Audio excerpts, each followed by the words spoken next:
What's up? It's Tom. I want to talk about rotation depth today. I think most people, when you're thinking about a rotation, you kind of slot it out like this, right? The starting five on paper, and that's how you think about the rotation. And I don't think we can do that anymore, especially in 2024 here. This conversation is going to relate to a couple news items, so we'll get those out of the way first. Of course, Anthony DeScalfani likely out for the year. So he comes out. I think there was some other news items that were unveiled at the same time regarding Duran and Thielbar starting the year in the IL. Matt Cantorino was also injured. And it was almost like most Twins fans, I discussed this on this week's Member Monday, most Twins fans kind of just glossed over the DeScalfani one and were like, I don't think anybody was very excited to see him pitch for the Twins anyway. We love Louis Varland, so it's almost convenient, right? It opens a spot for Louis, a guy who seems more exciting. He's the young guy. He's got more upside. He's the prospect. So I think a lot of people just sort of brush that away, and I think that's really dangerous because I think this is how you have to look at a rotation when you're trying to figure out even the major league team. You have to go to 8. So that puts us with Woods, Richardson, Festa, and I don't even know who at 8. I listed a bunch of guys. Cantorino's currently hurt. I would think Hedrick and Sands the Twins would prefer to not have to start or have to keep them stretched out. That's just going to be difficult because I expect they're going to need a mop-up guy in the bullpen here or there. Winder's currently hurt. Dobnak, of course, we haven't seen him with the Twins in forever. Pearson Ole had a really great run in Double-A last year, but is still sort of on the come-up. Travis Adams was bad in Double-A last year. And then you have your minor league signings and potential future ones like Dallas Keuchel. I could see the Twins bringing in a guy like that.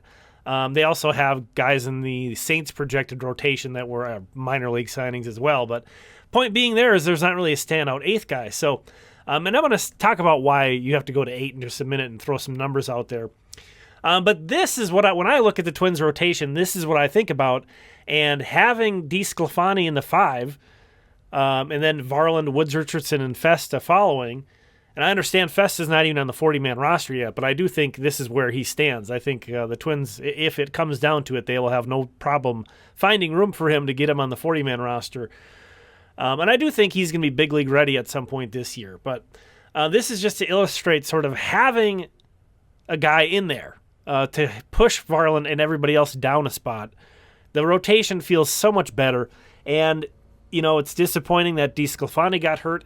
It's also kind of got another blow today in that Michael Lorenzen just signed.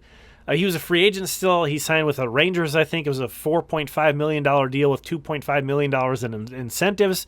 So super reasonable. $4.5 million. And then, if he hits those incentives, I don't know what they were specifically, but you're usually happy to pay a guy out if he hits incentives because he was worth that money eventually. But $4.5 million was the guarantee that Michael Lorenzen needed. Not a guy who we're clamoring for or is going to be a big attraction or anything. But this is a guy who threw 150 innings last year and had a 4.18 ERA. The innings is almost the bigger thing. A guy threw 150 innings last year. That's a lot these days. So that would have been a really helpful guy to put into this rotation and just have some innings security. Because, even Chris Paddock, we're not really sure what we can expect there.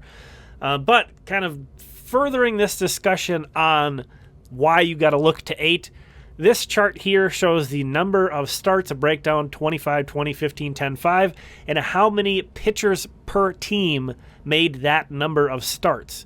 And then also how many the Twins had last year. I think it's kind of easy to forget about rotation depth, too, because the Twins had so many guys make a lot of starts, and they were in a situation where their 6th starter coming into the year, Bailey Ober, was a legitimate MLB starting pitcher. Only 2.6 pitchers per team last year made 25 or more starts. The Twins had 4 of them. I'm not going to read through this whole chart because you can see it there. But that kind of illustrates kind of how fortunate I suppose the Twins were. Yet still, the Twins got to 8 guys that made 5 or more starts. So even the Twins had to go pretty deep because, in part, their number 4 starter, Tyler Mahle, only made 5 starts on the season. So that's why you really have to look. 5 starts. I mean, that's a month worth of starts or so. 10 starts is like a third of the season almost. So that's what you can expect your 6th starter.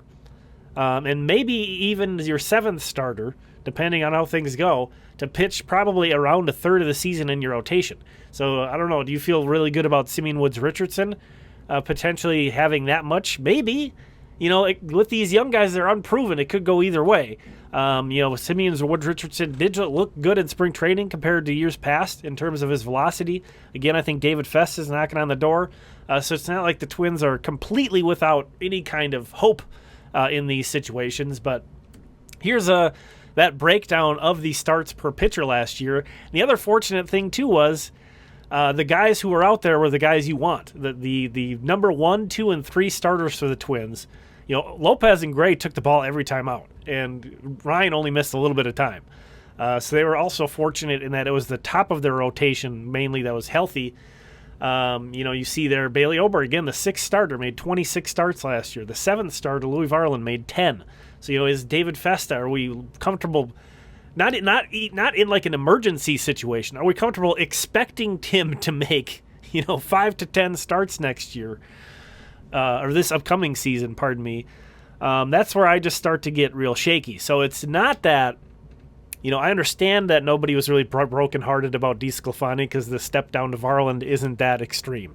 I understand people when they see Michael Lorenzen sign and they say, well, who are you going to take out of the rotation? Is he that much better than Louis Varland?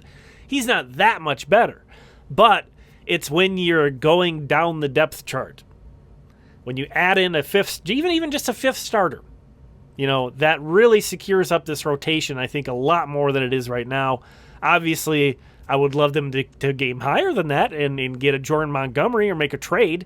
Remember, that Taylor Rogers-Chris Paddock trade went down like the day before opening day that season. So I don't think it's impossible that would happen. I'm not expecting the Twins to make any trades, but I just think they are opening the door for a little bit too much disaster potential than I would feel good about. And that's something they've been really good about, kind of protecting a lot of areas. Speaking of the bullpen, I think even with Duran and Thielbar out, your top right-hander and your top left-hander, I still think the bullpen looks pretty good. Obviously not nearly as good, but I think they can weather the storm while those guys are out. You kind of look around the lineup, there's so much position flexibility and things like that I think that's fairly disaster-proof as well. But the rotation is where I just get a little bit nervous. Even though I really like the look of the rotation, the Twins, this rotation still projects to be pretty good. They were projecting by Fangraphs to be the second best rotation, I think, in the American League prior to the DeScalfani injury. I can't imagine they dropped that much more. So it's not like you look at this rotation and it's your typical your years past Twins rotation. Having Louis Varland as the number 5 is highly above average for a Twins rotation, but coming off of a division championship, coming off of a playoff series victory, we should be expected to look a little higher and be aiming a little higher here and trying to figure out how are we going to beat a team like the Houston Astros in a postseason series. And, maybe they'll be more active at the trade deadline to protect these things, or maybe one of these young guys like Woods Richardson or Festa really takes it another step, or Varland even, we'll see. It's not like it's a completely dire situation. When we play this depth game of going back all the way to 8, I just start to feel a little uneasy about it. So I just wanted to talk about that today. Thank you so much for watching this one. We'll talk again soon.